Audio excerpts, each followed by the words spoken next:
Hello everyone आज video को आपण मानक स्वागत। तो पिलाने आपण मानकर थर्ड सेमिस्टर जो रहिला थर्ड सेमिस्टर रो एमडीसी क्लास चलथिला बर्तमान फिलोसफी ऑफ भगवत गीतार क्लास चलथिला। तो पिलाने आपण मानकर पाखा यूनिट 2टा सजाइछि आ यूनिट जो रहिला 3 रो 2 मार्क्स लेसन क्वेश्चन आंसर आमे डिस्कशन करथिले। तो पिलाने बर्तमान आज आम 1 मार्क रो selection question with answer discussion करबा जो आपण मानक एग्जाम पाई पिला ने सब यूनिवर्सिटी एग्जाम पाई बहुत ही हेल्पफुल हबो। पिला आपण मानक जो माने देखि ना यूनिट 2 तो प्लेलिस्ट लिंक दे देछि आपण माने जाय कि सेठू देखि पारे पिला ने। तो आ रहिला एठी बतन आमे डिस्कशन करबा हमर यूनिट 3 रो सिलेक्शन 1 मार्क क्वेश्चन आंसर। तो देखो आम बर्तमान डिस्कशन करिया जो मैंने आम चैनल को सब्सक्राइब करना आम चैनल को सब्सक्राइब कर रखु एवं नेक्स्ट आपण मानकर इथिक्स वैल्यू रो क्लास स्टार्ट हो जिवो। तो आपण मानकर 2 दिन भीतर आपण मानकर यूनिट 4 भी कवर हो जिवो। तो पिलाने भलसे आपण माने बस खाली एतिकी पढ़ी कि जानतु। तो पिलाने ज्ञान शब्दटी डैश धातुरु निष्पन्न होइछि। ज्ञान शब्दटी देख पिलाने कोदुर आसीछि ना ज्ञा ज्ञा शब्द रु आसी। डैश का मतरे ज्ञान ही स्वयं प्रकाश का मतरे ज्ञान स्वयं प्रकाश का मतरे पिलाने ना रामानुजाचार्य आंक मतरे कौन नामर जो अच्छी ज्ञान स्वयं प्रकाश। विद्या अविद्या डैश 2टी रूप ज्ञानर कार पिलाने ना ज्ञानर 2टी रूप होची विद्या अविद्या। तो पिलाने तापर कौन देइछि हाँ गीतार परम ज्ञान होउछि डैश गीतार परम ज्ञान ज्ञान होउछि पिला माने समग्रम माम बा वासुदेव सर्वमिति। तापर केवल ज्ञानी को डैश बोली कहा जाय केवल ज्ञानी को पिला माने कोन कहा जाय आपण मानकर मुक्त आत्मा। मूल तत्वर विकासर समग्र ज्ञान ही डैश अटे विज्ञान। गीतार शरीर को डैश बोली कहा जाय क्षेत्र बोली कहा जाय क्षेत्र डैश टी तत्व गठित 24 टी तत्व गठित पिलाने। गीतारे डैश टी अध्यात्म सभा विषय कहुई 3टी। तो पिलाने ये थे आपण मानकर इम्पोर्टेंट। तो देन देखो आम देखा देख पिलाने देख देखिए पिलाने टिके देन हो पिलाने ये आपण मैंने देखु आत्मतत्वर विकास सर्वाधिक ज्ञान हूँ डैश अवस्था ना मुक्तिर अवस्था। गीतार शरीर को डैश बोली कहुई क्षेत्र बोली कहुई क्षेत्र डैश रो आधार स्वरूप शरीर देन देखा गीतार डैश टी अध्याय पुरुषोत्तम को वर्णना कराई 15टी अध्याय। आत्मा को गीतार डैश बोली कहुई ना क्षेत्रज्ञ बोली कहुई। तो पिलाने देख तो टिके जेहेतु आसला बुलाबुली सीजन तो टिके मोर एक्सरसाइज जाइए तो आज तो मान क्लास सेमती रेगुलर हम आपण व्यस्त हूँ सब क्लास आपण मानकर हम।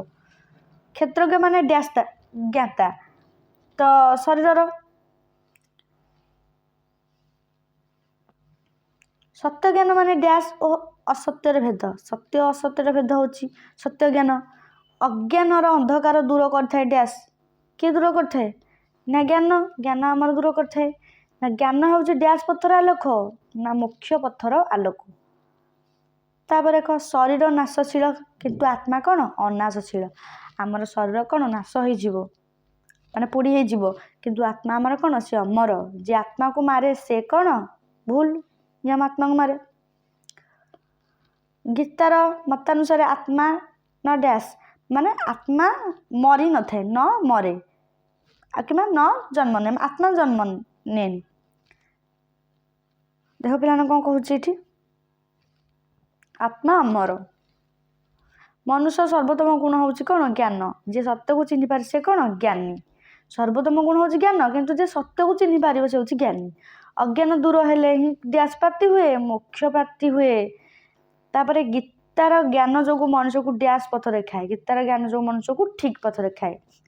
तापर क्षेत्र और क्षेत्रज्ञान भेद को कह जाए डैश डैश कह ज्ञान कह जाए का भेद को ज्ञान लोक को डैश दिए ज्ञान लोक को दिए प्रज्ञा दिए। सच्चिदानंद आत्मा डैश स्वरूप शांतिर स्वरूप जी आत्मज्ञान पाऊँच से डैश हुए ना मुक्त हुए पिलाने पिलाने किसी ना आप खाली जस्ट ओभरलुक करदे आपण हो ज्ञान मनुष्य को डैश रास्ता देखाए सठिक रास्ता देखाए माया मनुष्य को कौन करे ना भ्रमित करे ज्ञान आमर सठिक मार्ग देखेब किंतु माया आमको भ्रमित कर देख सत्य दर्शन हूँ डैश ज्ञान इंद्रिय संयम ज्ञान डैश अंश ना मुख्य अंश ज्ञान मुख्य अंश कौन ना इंद्रिय संयम आउ गोटे क्वेश्चन होगा ये गीता अनुसार सर्वोच्च ज्ञान हूँ कौन आत्मज्ञान हूँ गीता अनुसार सर्वोच्च ज्ञान निष्काम कर्म ज्ञान को डैश करे ना वृद्धि करे आत्मज्ञान प्राप्त कर जीव डैश पाऊँच ना शांति पाऊँच तो पे नेक्स्ट देखा गीतार ज्ञान जोग को डैश पथ बोली कहुए श्रेष्ठ पथ बोली कहुए ज्ञान जोग को अज्ञान हूँ डैश कारण ना बंधन कारण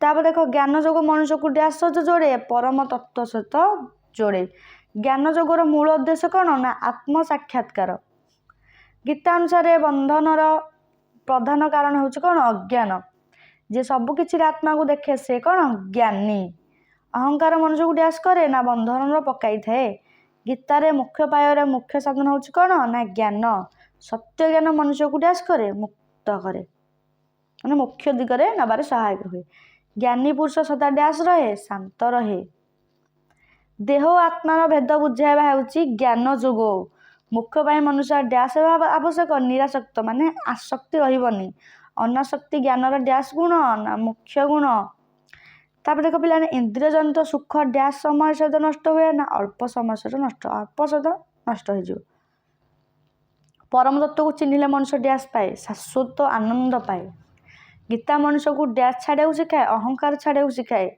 संयमी जीवन ज्ञान को डैश करे प्रबल करे ज्ञान अधिक ज्ञान हम ज्ञान जोग आत्मा को डैश भेट करे परमात्मा ज्ञान जोग आत्मा को परमात्मा सहित तुम मानकर भेट करेब पे आप तुम मानक माने एति तुम मानक कौन करथिला ना 46टा खंडे 1 मार्क सिलेक्शन क्वेश्चन तुम मानक थिला तो आशा करुँची आपण मानक भिडियो भल लगी आपण मैंने बास एटा को लेखिकी बास टिके एग्जाम जावा पूर्व प्रैक्टिस करके जातु आ जदि भी आपण मैंने एबेठू पाठ पढ़ुछंती ताल से आपण मानक चिंता ही रहिबनी पिलाने एटा आपण मानकर या पर लॉन्ग क्वेश्चन आसीजिवो देन आपणकर यूनिट शेष हो यूनिट 3 तापर सेमिति unit 4 2 mark 5 mark 8 mark long question 1 mark सब पिलाने डिस्कसन करा जीवो सइला पर फिलोसफी ऑफ भगवत गीता तुम मानकर कहि जीवो ना कंप्लीट हे जीवो देन आपण मानकर बीएससी इथिक्स वैल्यू जो अच्छी सेटा चलिबो आ गोटे कला विषय साहित्य पिलाने सब क्लास करिया पिलाने मोर इच्छा अछि तुमको बहुत हेल्प कर इच्छा अच्छी किंतु पिलाने टिके तो टाइम होनी एत सारा वीडियो कले आसिक तथापि भी मु ट्राए कर पिलाने करुच्ची तो आपण मन दायित्व होची आम चैनल को टिके सब्सक्राइब करंतु आ सपोर्ट पिलाने करंतु निजन सांग पाखक जेकोसी यूनिवर्सिटी पिला जब वीडियो भी देखुं सांग मान पाखक निहाती पिलाने वीडियो को शेयर करंतु।